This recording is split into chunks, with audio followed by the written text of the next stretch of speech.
welcome to the solo life. In this video, I'm gonna show you what a day without resilience look like.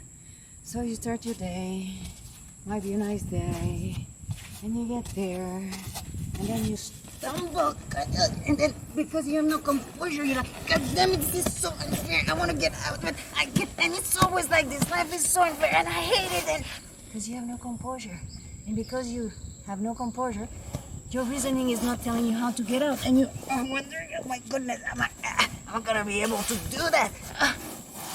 Because you have no reasoning. And because you have no reasoning, you're wasting energy.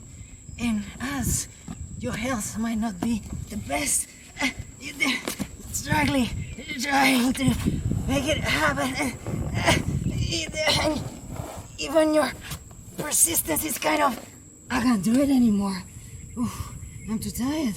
But you have to go through that day, just one day, you're there, and you struggle, and getting there, and you wonder, is there anybody to help me?